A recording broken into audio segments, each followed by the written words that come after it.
నాకు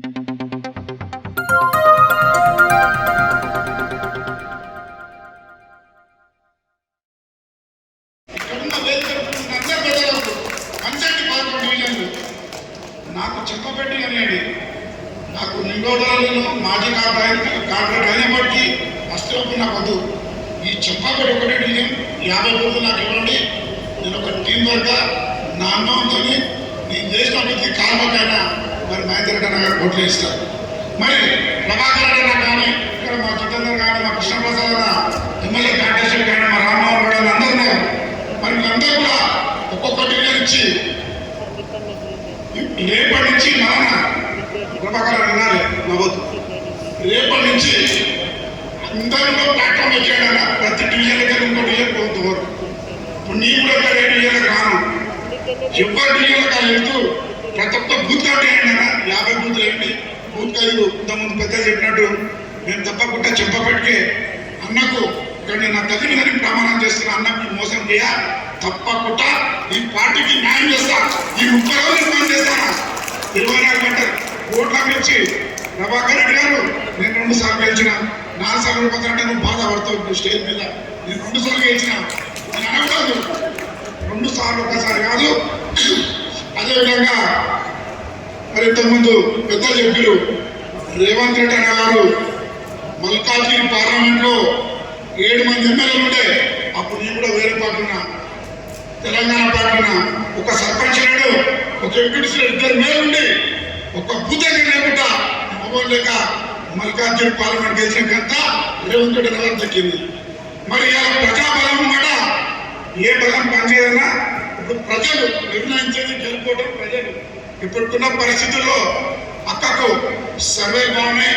గతంలో చెంపబెట్ల అనేక పాఠశాలలు కూడా అభివృద్ధి అక్క చేయడం జరిగింది.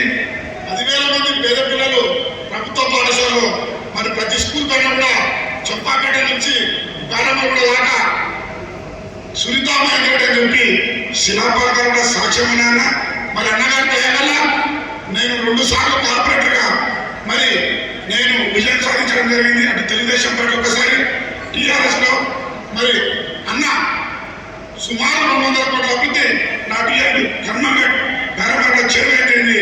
మంచి మంచి కమ్యూనిటీలు కట్టించి ప్రతి కాలం కమ్యూనిటీలు కట్టించిన గంట ఇటు రెడ్డి కాలం నుంచి గారమగూడ కర్మగడ్ శుభోదయకాలం వరకు అన్ని ప్రాంతాల్లో అభివృద్ధి చేసిన ఘనత మా మహేంద్ర గారికి దక్కింది. కాబట్టి దయచేసి ఒక్కరు కార్యకర్తలు కొద్దిగా నేను కాకమాట. ఎందుకంటే నేను కూడా మేము బాధ చెప్పుకోవాలను. గతంలో ఎమ్మెల్యే గారు మరి మీకు తెలుసు మన కూడా ఎన్నో బాధ పెట్టిండు. నా జాగా ఉంటే మీరు వేసుకొని చనిపోతారు చాలా చేస్తున్నాను నేను. ఎందుకంటే కింద కార్యకర్తలు నేను చెప్పుకోవాలి, పైన కాదు. ఇప్పటికి కూడా కొన్ని రాజకీయాలు నడుస్తున్నాయి, కొన్ని ఎన్నికోట్లు నడుస్తున్నాయి. వాళ్ళకు కార్యకర్తలు లేరు. టీఆర్ఎస్ పార్టీకి రోజు పేడ ఆఫీసులు పెట్టి డబ్బులు పెట్టి ఇలా కార్యకర్తలు నింపుతారు, మీడియాలో షో చేస్తున్నారు. ఇక బీజేపీకి అసలు లేనే లేదు ఎంపీ నగర్లో. మరి ఇంతమంది నమ్ముడు ఇలా రామ్మోహన్ గారు కానీ కృష్ణప్రసాద్ గారు కానీ అందరూ కూడా ఈ పార్టీ వేయడం జరిగిందన్నా. తప్పకుండా ఎల్బీ నగర్ నియోజకవర్గం నుంచి 50 నుంచి 70,000 మంది అడ్డిస్తారని చెప్పి కోరుతూ నాకు అవకాశం ఇచ్చిన అందరూ కూడా ధన్యవాదాలు చెప్తూ వచ్చుకుంటున్నాను. ఈ 2 డివిజన్లే మాక్సిమం అన్ని డివిజన్లో 8,000, 9,000, 10,000 వచ్చినాయి. ఈ 2 డివిజన్లు మీరే మాట్లాడుతున్నారు. కానీ ఏమనుకోవద్దు బ్రదర్స్, మీరంతా నేను చెప్పాలని అర్థం చేసుకొని రేపు జరగబోయే ఎన్నికలలో మీరు ఉదయం నుంచి లేచి సైనికులుగా పనిచేయండి. దయచేసి ఈయన వచ్చిండు, ఆయన పోయిండు, ఇతర మీద సాడీలు పనిచేయండి. మీ ఈ 2 డివిజన్లు పంచాయలు దయచేసి ఏమనుకోవద్దు. సారీ, మీరు నాకు ఈ అవకాశం ఇచ్చినందుకు మీ అందరినీ కృతజ్ఞతలు తెలియజేసుకుని ముగిస్తున్నాను. Thank you very much. Congress party అమ్మాయి ప్రసంగం అనుకోకండి. నేను ఒకటే ఒక విషయం చెప్తున్నా, గుర్తుపెట్టుకోండి. ఈరోజు మన ప్రభుత్వం ఉంది, కాంగ్రెస్ ప్రభుత్వం. రేపు పెన్షన్ రావాలి, 2,500 రూపాయలు రావాలంటే మళ్ళీ కాంగ్రెస్ పార్టీకి ఓటు వేస్తేనే ఆ డబ్బులలో ఓట్లు కనిపిస్తేనే మీకు పెన్షన్లు వస్తాయి. మీరు అర్థం చేసుకోండి. ఇది ఈడ బండి పాలు వచ్చి బర్రెపోతు పాలు ఇస్తామా? బర్రెకు పాలు ఇవ్వాలంటే బర్రెకే కట్టేస్తున్నాం మనం. బర్రెపోతు పోయి పాలు ఇస్తామా? ఢిల్లీలో ఉన్న ఇస్తాడు అవర్ ఇక్కడ. మన పోరాటం వల్ల బీజేపీకి కాంగ్రెస్ బదులే ఉంది. ఈ రోజు మన పెన్షన్ రావాలన్నా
అత్యధిక ఓట్లు చూపించి అదే దానికి సమాధానం చెప్తామని నేను చెప్తున్నా తప్ప నేను కాంట్రవర్సీ చేయడానికి ఏం చెప్తాను బ్రదర్. అంత చిల్లర చేతలు మాకు లేవు, మా వాళ్ళు ఎవరు అట్లాంటివి చెయ్యరు. ఏది ఏమున్నా కాంగ్రెస్ పార్టీకి ఎవరెంత సేవ చేస్తున్నారు, ఎవరెంత న్యాయం చేస్తున్నారు అనేది అందరికీ తెలుసు. కొవ్వట్లు కూడా ఎవరో తెలుసు, బీజేపీకి ఎవరు సపోర్ట్ చేస్తున్నారో తెలుసు.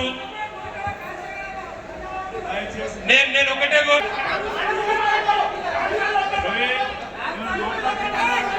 మీ డివిజన్లలో మీరు మాట్లాడుకోండి.